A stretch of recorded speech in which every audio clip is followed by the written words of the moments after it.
Welcome to World's Finest, the weekly DC Comics review. As always, I am Phil Parrish. Joining me is... Hey guys, it is Will Hellfire.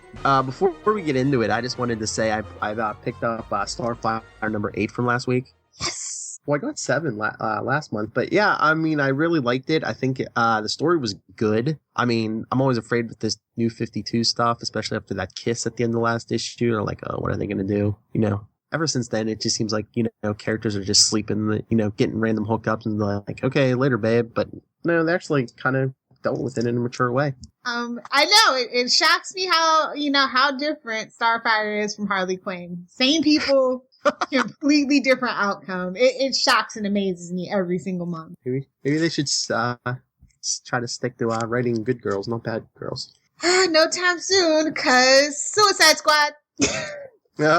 Yep. Speaking of that famous woman, soon to be even more famous, Harley Quinn, I got Harley Quinn 24. I love how you're so steadfast and determined to support this title. I really appreciate your loyalty. I do. Well, you know what? I took it off my pull list, so now it's going to be on a month-to-month basis.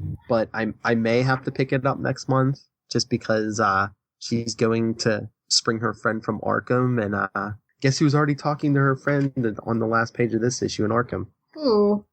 Puddin'. No way. Uh-huh. Yeah. Wow. If you did not understand hashtag because Suicide Squad, that just should put it in perspective for you right there. Yeah, so yeah, this week's was number 24, so yeah, issue 25 I think we're going to see the Harley and Joker confrontation. I guess I might have to pick that up too. So next month, Harley, yeah. Boy, and it's what Suicide Squad still what? It's August. Yeah, I was gonna say at least 7 months away. It's brutal. I feel like I've seen this movie already from the trailers and the interview. And they're just from the stuff I've seen online this week. You know my theory that they're trying to make Harley Quinn DC's Deadpool. Well, yeah. I mean, did you see, I guess, what is it, a new series or mini-series? Harley Quinn and her group of Harleys or whatever. Yeah. And guess what? Marvel's has a mini-series coming out soon, Deadpool and the Mercs for money. So. I just can't even right now. It's just so gratuitous right now. Where's that ka-ching button, Phil? Yeah, we're going to start this podcast off right, because we're talking about DC. We're talking about who? Harley Quinn? Just DC in general. Hey, what can we do to squeeze more money out of those rubes? I know! I mean, how many books does she have now? She has Harley's Little Black Book, has this in the main Harley book, and now, that one with her little sidekicks. I don't know if that's ongoing or not, but... like, Harley Quinn used to be such a great, in-depth, complex character. Now she's just beaver jokes. I just cringe at the thought. Yeah. Can we get an out-of-continuity book for Harley Quinn that I can read, please? Where she's actually deep and complex and struggles with her morality. Do you think the problem is that they're trying to make her an anti-hero too much? Way too much. That she's better as a villain? As a bungling villain on top of that. Do you know what I mean? Yeah, like when that's what worked so well in the animated series is, when the Joker stuff got like too dark or too heavy, she was there for comedic relief, Yeah. And it's all comedic relief and why I stopped reading is I just felt like the book didn't have any pathos or point after a while. So I was just like, I just can't. Well, yeah, like we said, they're merchandising the crap out of her and they're trying to make her into their Deadpool. If Deathstroke was a little funnier, we wouldn't even have to have a need for that, but... Well, no, because that's what Deadpool is. Deadpool is a play on Deathstroke, but just really funny and self-referential. Oh, yeah. So, maybe we can, since Deathstroke's still young and got 2 eyes, maybe we can just get Harley back to being an awesome character and let Deathstroke be the knockoff Deadpool. How about that? There you go. Does he even have a series anymore? Is that Deathstroke thing still going on? Yeah, it's still going on. Okay. I mean, I never see DC promoting those issues. They were promoting Sinestro this week, by the way, which I just thought was hilarious. I was like, they listen to the podcast. They know what's up. Oh, I know. Sinestro's still going because what is it? I think it's the April Slits. There's I don't know. I didn't open the link yet, but there was about the Green Lantern stuff, and it's like Sinestro's daughter takes over the Yellow Lanterns. I'm like, what? Exactly. So I'm just saying something's got to give pretty soon with DC with their reorganizing. And no offense, just that new Deathstroke rubbed me the wrong way. And just anyway, let's get into this week's books, because all my books were really good because they were mostly Bat books. Yeah. But Harley, I'll give that a 3, and we'll move on from that. Oh, that's actually better than I was expecting. Oh, feeling generous. Just above poop. All right, so should we do Bat books or? Oh, we can start wherever you. Oh, did you get? You, of course you didn't, but I did just pick up Poison Ivy, Cycle of Life and Death. So if you hear my little mouse, it's just me reading to get through the end of this, because I just remembered it was in my inbox. Oh yeah, because people send you stuff. Yeah. DC. Hey, I would review every single book if if I just got them free. I'm gonna pay for this stuff. Hell, I would review every single comic. It doesn't matter what company it's from if I got them for free. I'm waiting on Archie to send me stuff. Like I'm just saying. And let me just say, my reviews might go up a point or two if you send me free stuff. No, we will never be compromised. Oh, please, you buy me easily. Send me that in the back of my mind. Marvel, DC, come on. For Marvel, DC, even the independents, I'm easy. Just send me some funny books, Oh, God. Where are we gonna start? Let's see. Do you want to do Batgirl? Ooh, we could do that. That is one of my favorite covers this week, by the way. Which I guess is late because it's Batgirl 47, but like all the other books are like, like Batman was 48 and... Yeah, I didn't even miss it last month, to tell you the truth. I mean, we had a lot of Bat books like the last 2-3 weeks with like, what I mean? There's a lot of Bat books every week. So it's just like, if it's late, it's fine. Yeah, so what did you think of Batgirl? I was here for Bluebird. Don't judge me. Well, I was going to say, what about Stephanie Brown? Are we serious? All the trouble they made of bringing back Spoiler and shoving her down our throats. No, this is not the end of Spoiler. Okay, be for real. But it just hit me. I was like, wait a minute. We have Barbara Gordon and we have the last person to be Batgirl right before New 52, Stephanie Brown, same book. Yeah. But is Bluebird supposed to be like the new Nightwing or something? That the costume is just like screams blue Nightwing to me. I know, right? They heard your complaint, Phil. They're like, here's your blue, Philip. Take that. It was an action-packed, fun romp, though, I will say. And they eased down on all the superfluous characters, which is what I've really been hoping for, like in her life, you know what I mean? Like all the selfie sticks at the club type stuff. So I found this issue to be very solid. Yeah, it was fun. There was some months that's more enjoyable than others. This was an enjoyable month. Definitely. But really, it's just that easy to infiltrate GCPD. Like, really? Well, she knows the layout. She probably grew up around there. Okay, be a Batgirl apologist. It's fine, Phil. No. What about the scenes with her dad? They're getting to be more tolerable. Yeah. Because I think they're already talking. They're already setting the scene for, Gordon's going to go back to his old status quo because, she was like, I don't know about you with no mustache. I'm still weirded out by babyface Gordon. Yeah. Bring the stash back! The stash and, get rid of that mohawk. Okay, what was the deal with quote-unquote corporal punishment? What? I don't know. I was like, wait a minute. Did this character escape from Harley Quinn's book or something? I'm like, what is this, a bootleg Captain Crunch? What? Oh. Yeah, but like I said, it was a fun action-packed romp, and I just want to get a little more character development on Barbara, is all that I'm asking, really. Yeah, well, it always seems like they're about to, and then, something happens, like this whole memory thing, and... Yeah. Definitely. I think that I'm gonna stick to Batgirl for the trades right now. I can't do it on a month-to-month basis. Some of this stuff moves way too slow.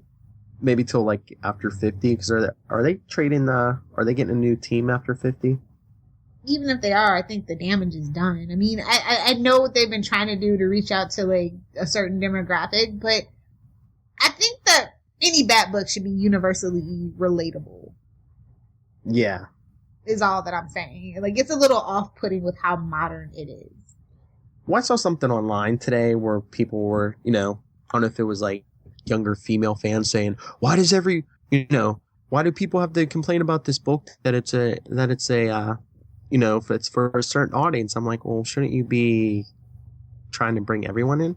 But no, like, I can really appreciate trying to develop a niche market, but I think that they do it better in other media, such as TV. Do you know what I mean? Like, Supergirl. And you have your Supergirl, you have your Gotham, you have your Arrow, and you have your Flash. it's not a lot of crossover between Flash and Gotham is what I've noticed, unless you're like a diehard DC fan. So I think for diversity, stick to TV. For the books, it should just be kind of universal. Yeah. So what did you give this book? I gave it a 3.5.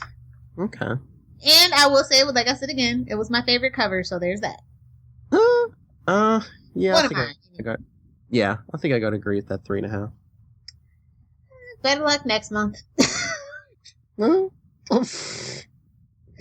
What? I mean, hey, for us, a 3.5's a decent score. But it's still technically a Bat book, so like, if it's not at least a 4, it's like being in an AP class almost. If you get a B, it's really a C. But you know what I did appreciate in this issue? What's that? Where is it? Let me find it. On the second page, like right under the credits where it says the story takes place before Bluebird started globe hopping in Batman and Robin Eternal. Just so we're clear. Like, well, that's what we've been asking for, Give us a note that where does this story take place? And I appreciate it. It's probably because it was late. They're like, you might want to... It's late. You might want to put a little note on that. Oh... So where to next? Let's see. Well then you want to do Batman 48? Batman 48. Oh, you just want to go down the line? That's cool. Nice. Sure. Let's talk about it. I'm sick of Mr. Bloom, though. I'll tell you that. I know. What is he, like the indestructible villain? Oh, take it back, fella. Take it back. And now he can... I thought the cover was interesting, though, I will say. It was very, like, a Sugar Skull Day of the Dead kind of cover, and I kind of appreciate that. But the artwork was really good and cohesive. I love the panel layout. But this story, I'm so over it. Two more issues to get through here. Yeah. But, I don't know. The Mr. Bloom stuff was okay, but I think the... interaction between Bruce and the Joker was more interesting. Well, yeah. But the bench, the park bench, and Julia Pennyworth. I was like, okay, that's nice. But like Tyler was even texting me yesterday. He was like, "How's Bruce getting his memory back?" I'm like, "Well, maybe it wasn't completely gone. Maybe it was just like buried." His brain is healing itself. Okay. Yeah. And I think there's going to be some tension between Bruce and Alfred after this for a while. And if it isn't, we should call it out too, though. You can't... It's kind of that catch-22 situation. Yeah. But, yeah, I mean... I know you're like, oh, I'm sick of this story already, but doesn't it seem like they were dragging it out for a while, and now it's almost going to be like, okay, let's rush it. 50's coming. Let's rush to get it done. Exactly. But I just want to say, I don't know what I like about the implications of this particular issue, because it seems like it's saying that there's like forces outside of, Batman and Joker that have kind of compelled them into this cycle of violence with one another. And I don't know how I feel about that. That's not what Batman is about to me. Yeah, I know. I like it when Batman's it's set in that more realistic world, and I think that's like the whole thing Snyder's been going for this whole like the last couple of years. It's just like there's like other outside forces, you know, a lot of them supernatural that are kind of pushing him along the way. Yeah. So how do you feel about powers in this issue? I don't know. I just feel like, I mean, I get it, but I think they're almost trying to shoehorn in that Batman Beyond connection. Well, they gotta make the kids read it somehow. I know, but it's like they're like, oh, we're not worried about continuity, but at the same time, they're like, hey, look, Batman Beyond matters. Well, I mean, to some people, I feel like I get what they're doing, and I get what you're saying, but it is a business, and you know that is the title that is most likely to be looked over because it's like set in the future or whatever, and it also spun out of Future's End, which went on way too long and was just a hot mess by the end of it. So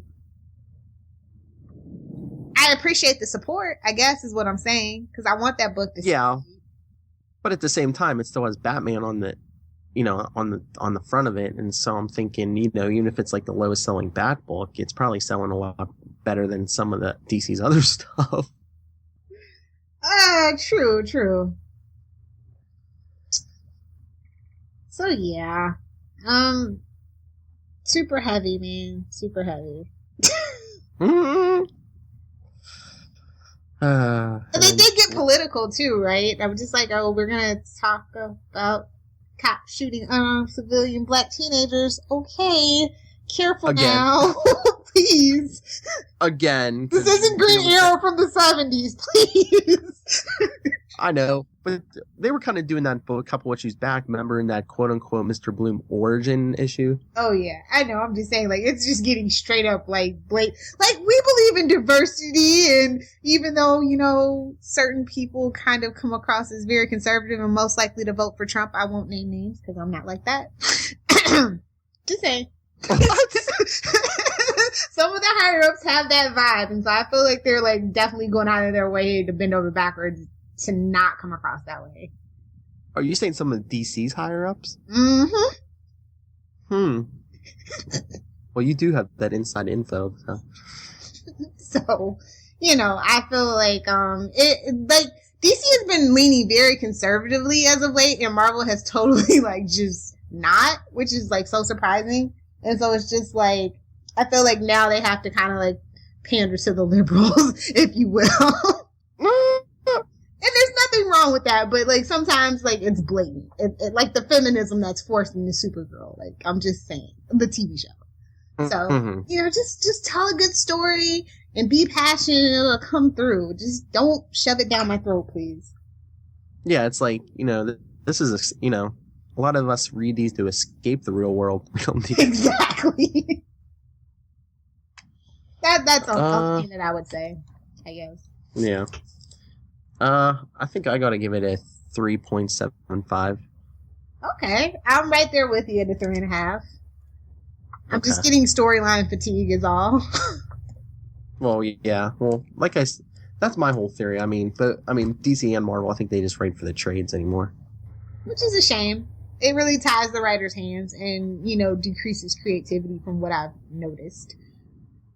Because Starfire's not written for the trades, and like I said, it's really enjoyable and fun. So, I mean, you can't really tie your creator's hands like that. You know what I mean? Yeah. So maybe they'll learn a lesson or two from a few of the things that are selling well and getting critical praise that aren't in continuity. So, anywho, where to next? Should we do more Bat books? I mean, we can go right down the line. I don't mind. Well, you didn't read Robin, did you? No. I didn't think so. Yeah, I can talk about Legend of Wonder Woman then after you do that. Okay. Robin, Son of Batman, number 8. It was good, but it was kind of like a flash. Like the first page and the last page is like Damian's in the Batcave and Alfred's like giving him a haircut.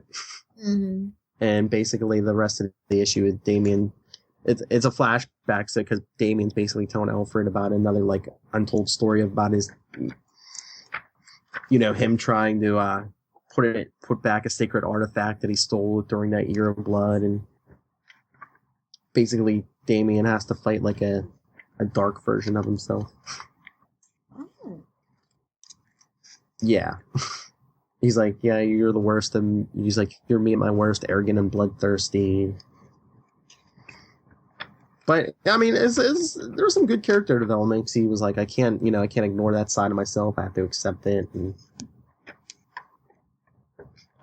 But at the end, it's so confusing because he says, because Alfred asks him if he wants dinner, and then Damien's like, oh, I'll wrap it up. I'll take it on the road with me. But then the next issue blurb says, Robin and Goliath in Gotham. Okay. Wait, I always forget. I'm sorry. I know I ask this like every third podcast. Is this an ongoing series, or is it a mini or maxi series or something? I don't know. I think it's an ongoing. I don't think I heard anything about it being a mini series, but that's what the other thing I wanted to tell you is I thought you were saying you weren't sure if they were doing more We Are Robin issues. Yeah. But I swear I saw like more issues solicited. I know they get to 12, and then I thought it was done. Okay, I thought you were saying they were, as of Robin War, they were done. But No. I just meant like it was a maxi series. Definitely, I thought 12 issues and they were done. Mm-hmm.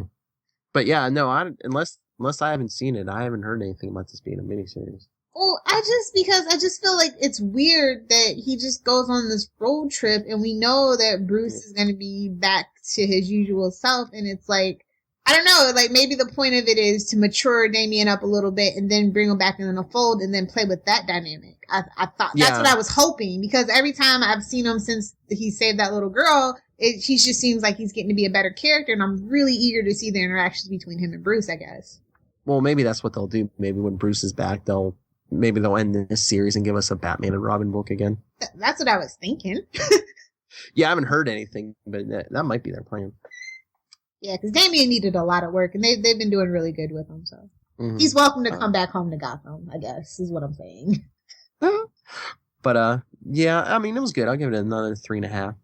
Okay. Well, I'm sorry I forgot to talk about this when it initially came out. The Legend of Wonder Woman is a digital first series. It's up to issue, I think, 7? Maybe even 9. But I just actually got, like, the first 6 the other day. Cause I forgot to look in a certain folder. Sorry. Anyway, I was really excited about this.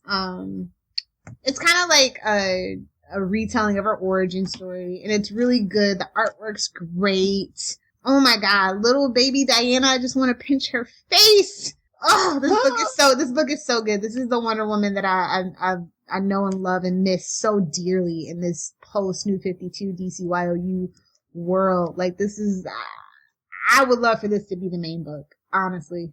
It was just so refreshing, and they get it, and it's so beautiful, and they actually understand the character, and I hope that the movie version is more baked towards this than what the book right now is all that. I can't say enough good things about it. It's really fast paced, it sucks you right in, and it's a lot of origin about the Amazons and Hippolyta, and I love it. So it's like another out of continuity book? Yes, it is. Is it like a pre-New 52 Wonder Woman? It's just a retelling of her origin. Like that's all that I can say. It seems more like Earth 1, honestly. But then I know that Earth 1 is coming. So I don't think it is. I think this is just kind of one of those digital first series that they were just kind of messing with to make money, hit ka-ching, but it's totally worth it. So yeah. But if you want to, you said you read the first 6. Yeah, so they should be available actually on Comixology and DCComics.com. If you want, because it's digital first, so if you want to put it on your pull list to get it. I think they're only doing 9 of them though, so you might want to wait for the trade for this one. Honestly, I would. That's what I would recommend. Okay, but if you had to grade the first 6 as a whole, what would you give it? Oh, it's an A-. I haven't seen an issue that I haven't liked yet. The first one really got me excited, and that's how come I just kind of binge read all of them. So, but like, would you say like a 4.5 or? Oh yeah, sorry, A-, blah. Yeah, 4.5. That's good. Because they're still not telling my favorite origin story. I know it's like they kind of they really are trying to make her into the Thor by, really incorporating that Greek mythology and things like that into it. I really still like she was made of clay and no man had a hand in her creation, but, okay. That's my only nitpick about it. But they're totally trying to build an accessible world where you can relate it to things that you've learned about in your life of schooling and stuff like that. And I think that that's smart. I do. So anyway, where to next? You want to do Batman and Robin Eternal? Sure. Oh, number 16. Yeah, I want to hear your thoughts because it was a big Tim Drake, Jason Todd issue. So. Yeah, I know. Let's see. No, this was a good book. Like, don't get me. This week was good. It was better than last and the week before that. But I don't know. It was just something missing that I can't put my finger on. Dick Grayson. Oh, yes. Thank you. I wasn't going to be the one to say it. Oh, I'll say it. No Dick Grayson. No, basically none of the other bad people except for Tim and Jason. Their dynamic is good for 1 issue, 2 issues. When you start getting into 3 and stuff, it's just like, where's the rest? What is everybody else up to? Can we get some cutaways here? I was set up for some Conway Twitty. That joke, sorry. Yeah, I got it. All right, I had 2 questions. One, do you think this issue, they're going to try to start, how do I put this? Do you think they're going to try to start trying to redeem Jason Todd? Try to maybe push. Does he need to be redeemed? I think that he's perfectly fine the way that he is. I don't know about redemption. That might be the wrong word, but do you think they're going to try to push him more towards the light? Like he's going to be closer to Dick Grayson than what he has been the last couple of years? I think it will be a really fatal mistake. I mean, did we learn nothing from the original run of Jason Todd and trying to make him like Dick? I'm just saying. Yeah. Just that whole thing with him, when he comes out of that hallucination or whatever, when he's like, I've been good for a really long time, but I think I'm finally ready to try. I was like, I'll be perfectly honest, I could have actually seen him being like the Grayson type over what they did with Dick. That's why I was like, I mean, we have so many other characters that could have actually done that a little, like, and not been such a shock and like, backlash to it at first. Yeah, like the spy, yeah. Yeah, do you know what I mean? So, I don't know, but I like the road that they've been going with him, and I just don't want to see them regress, We're all kind of used to it. And I don't think his fans will really respond kindly to it. I think that we've all kind of come to that evolution that he's gotten and we're good with it, so why mess with it, I think. Yeah, but now that you say that, I think for Agent 37, I think I'd rather see Jason Todd than Dick Grayson, because, I mean, if you compare it to Marvel's Winter Soldier, I can see Jason in there a lot more than Dick Grayson. Yeah. And then give us Nightwing back. Exactly. That's always my plan, Phil. I always have ulterior motives for things that I put into the ether. Always. And my second question is, do you think after Batman and Robin Eternal ends, are they going to try to give us an Azrael ongoing again? I think it'll be a maxi series. I think they're really struggling with what to put out as ongoing series. And I think for the bottom line of it, that they want to go with known quantities, if you know what I mean. Yeah. I could see a miniseries easily, but I don't know about an ongoing. Yeah, okay. Maybe like 12 issues or something, because just when he turned against Dumas and he was working with Tim and Jason, I was like, oh, are they kind of hinting around like, hey, see this guy? He's a good guy now. You like remember Gene Ball Valley? Hey. It'll be Telos all over again. Nobody cares. Yeah. Why did you even do it? I don't know. I mean, back in the day, he had his own ongoing, lasted 100 issues. If we could just look back and see how well it actually did, because they were actually less quick to pull things back then. Yeah, plus, I think he even admits it. I think Denny O'Neil held on to that too long because he wrote, like, the whole series, and I think he even admits that if he let someone else in there. Yeah. I don't know. It would be interesting to see a maxi series and have a point. I think from here on out, what I want from the maxi series is everything to have a point and tie into something and really make it worthwhile. Do you know what I mean? Yeah, I think maybe if they did a mini series and they kind of build him up into a more human character and not be so like as robotic as he's been in this book so far. Exactly. We already have Red Tornado and that whole fam, so. Just saying. Yeah, hey kids, Red Tornado's a good guy in the comics. He wasn't always. It's questionable. No, but still. Well, I don't know. I'm still bummed about Cyborg Superman, honestly, because then that means we're not gonna get Superwoman probably. Yeah. Oh, you mean on Supergirl? Yeah. Yeah, but that's. I mean, the Hank Henshaw we have now is just Martian Manhunter. Yeah, but what if the real Hank Henshaw is alive out there somewhere? And they have to save him and make him into Cyborg Superman. Yeah. Something like that. Yeah. Anyway, sorry. All right, well, Batman and Raw. I think I gave this one a 4. What do you think? Wait, hold on. Can we back up? Was this issue actually called The Dying Joke? Was it really? I just remembered that. I saw my notes and read. Did they really go there? I guess, because, you had that Joker flashback, and it's the flashback when he killed Jason, so. And just one more thing, I laugh at this because everybody looks so damn douchey in this book for some reason this week. So I'm just laughing, yeah, you tell them douchebag.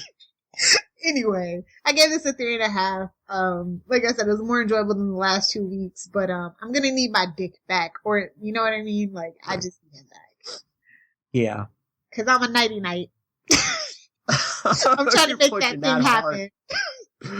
I might have to use that just to make you happy. We're gonna make it happen. Oh. Well, how many more weeks of this do we have? It's what, till sometime in March, isn't it? Oh, is it? So what, maybe, that's what I think. I think it is. So what, maybe 2 more months? Okay, I can make it. I'm pretty sure it's March. Yeah. Well, wait, it's 26 issues, I think. I think they said 26. Yeah, well, that's half of, if it's exactly 6 months, it's 26. So 10 more weeks? Okay, I can make it. You read Dr. Fate yet? Yeah, I did. Okay, and I'm almost done with Poison Ivy, so by the time you're done talking, I should be. Okay. All right, Dr. Fate number 8. Hey, that almost rhymed.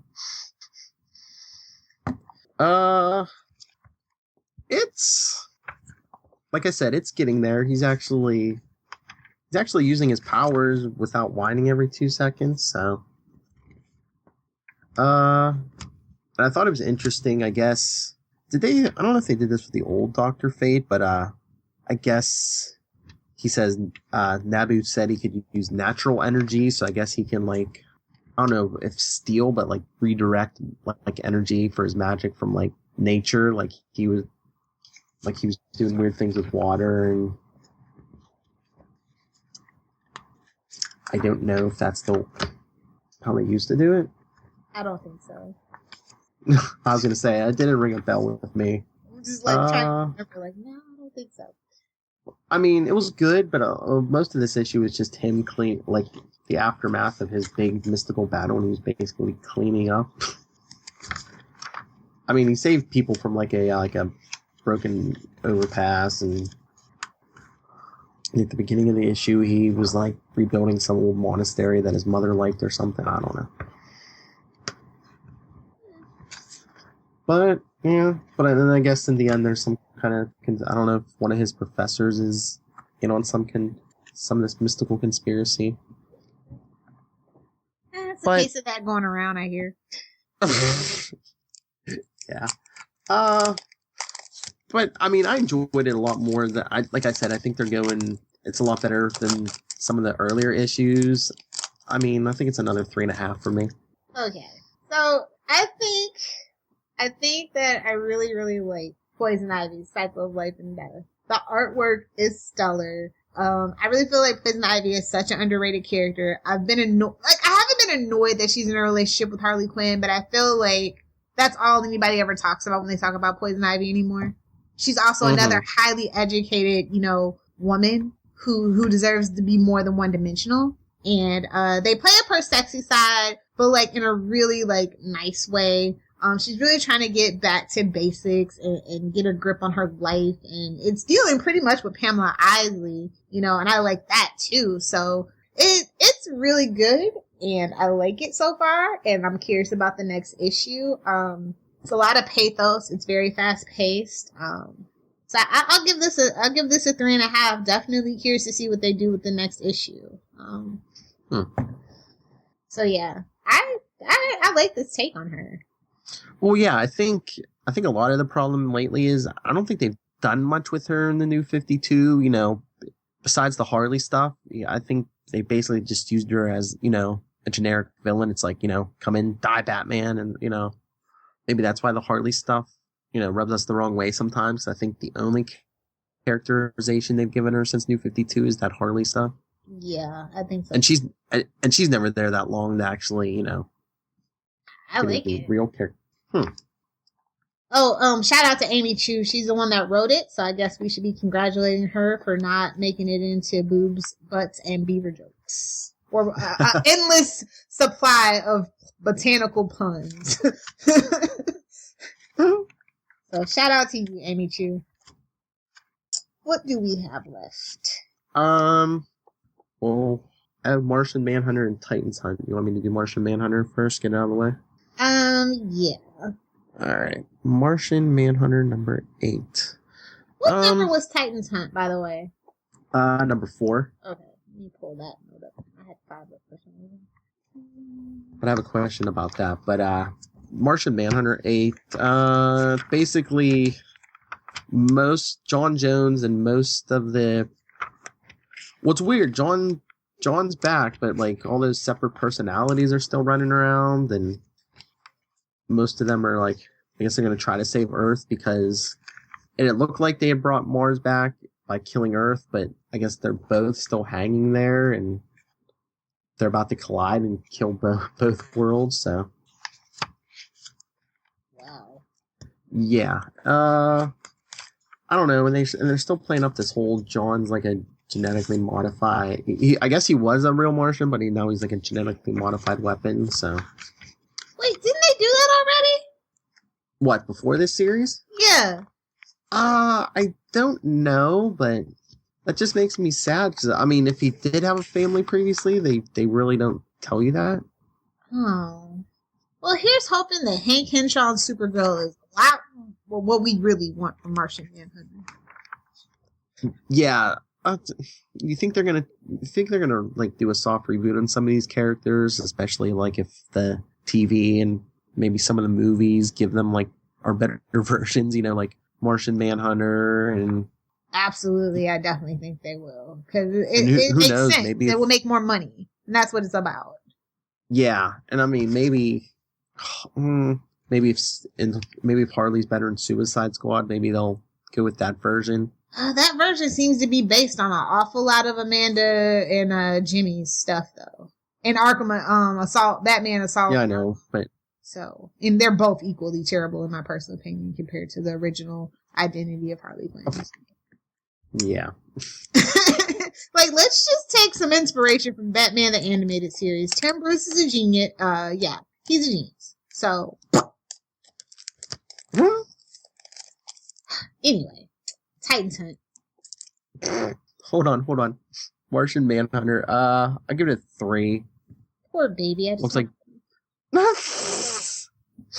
they had giant robots at the end. Oh, okay, a little fun. Yeah, we'll see where that goes next issue. All right, but so we're going to Titans Hunt number 4. Yep. Oh, I know what I wanted to ask you about Titans Hunt. Did they cut back on the number of issues? Because I know you were saying it wasn't selling as good as they were hoping. Yeah, I mean, I know that. I thought it was supposed to be 12. Yeah, but then like I was doing my pull list for what is it, April or whatever maybe, and I swear it said Titans Hunt, you know, number whatever of 8. Oh wow. Yeah, I mean, when it initially came out, it said 12. So yeah, they definitely cut the order if that's the case. Yeah, that's what I thought. So yeah, so they cut a third of this. Yeah. Well, I mean, this is kind of, I'm not gonna lie, this is kind of hard to get into. I don't think that they really set up the world very well. There's no real stakes because of where it sits in the continuity and where it came off of convergence. So, I mean, while it's fun for us, like the diehards, I don't think the casual fan could actually get into it. Yeah, I think it's all the big, we're cleaning up this mistake from New 52 where they were kind of like, that there wasn't a previous version of Teen Titans before the one that's out now, but should have been. Yeah. Yeah. But this like Hawk and Dove, Let it out. What's wrong? I don't know. Like, I don't know. The team just doesn't feel right to me. I don't know. I can't put my finger on it. It's just like, this is issue 4. We should be coalescing and coming together a little better, and it's just not happening. Well, yeah, they should. I don't know. Well, it seemed like the first 3 issues they were dragging their feet, and then this time it looks like they gave us a little bit more, because it's like, it looks like maybe they were brainwashed or mind wiped or... And reprogrammed to be sexual perverted deviants. I mean, could Aqualad stop looking at freaking Donna Troy's boobs or what? Like, that bothered me so much. Sorry.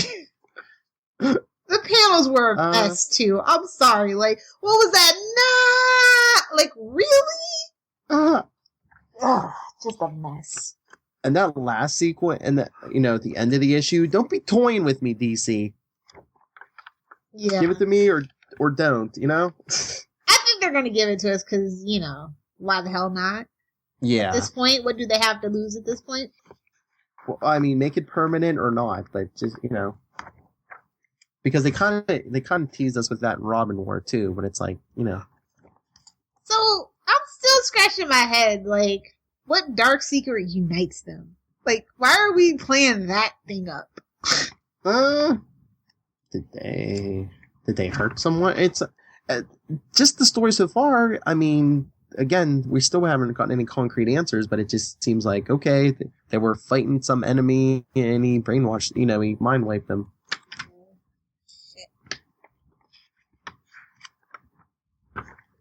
But yeah, just give us Nightwing back, right?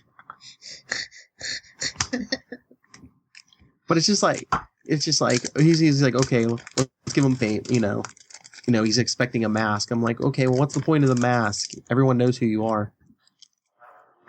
Hashtag comic book logic. Because he's like Sarah. He wants it.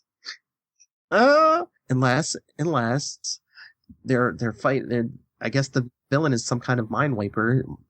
Are they going to wipe the whole world's memory? Haven't we done that already? Can we get Dick Grayson back? He's like, I'll take the mind wipe if we can just get Dick Grayson back into the Nightwing uniform, the blue one. At this point, I'll take the red. I don't care. Just give us Nightwing. You know what? I feel like this out of all of them, besides the Clark and Lois one, has a point to make about that. So it very well could be and actually affect the actual comic book after it's all said and done. Who knows? I hope so. Mm-hmm. I think I gotta give this one a. I think this is my pick of the week, and I think I'm gonna give it a 4.5. Maybe just for my Nightwing love. I don't know. This is a 3 for me, actually. Oh. I don't know. The pacing of these issues have been very lackluster. Yeah. Well, like I said, the whole Nightwing thing, they're teasing me, but that's what I want. And it seemed like they gave us a little bit more than they have been giving us the last couple months. Yeah, I can see that. I almost wish they would do this bi-weekly just to get it over with. Just release it all at once. Just do it. Do it digitally. I don't care. Just give it to me. Just the pacing, I don't know. It seems so slow enough that it, it's almost like the same pacing as Batman and Robin Eternal, and that's not the pacing you want for a monthly book. Yeah. Okay. I want to talk about Lucifer #2 real quick, if you don't mind. Sure. Amazeballs again. I am so freaking impressed with the people that are doing this edition of Lucifer. Like, oh my god, the art is stunning. The character development is beautiful in these last 2 issues. We got Lucifer and Gabriel quote unquote, palling around. But y'all know if you've read Lucifer before, not really palling around. But it's so great. And like, I just want to say that God is dead, and that is crazy.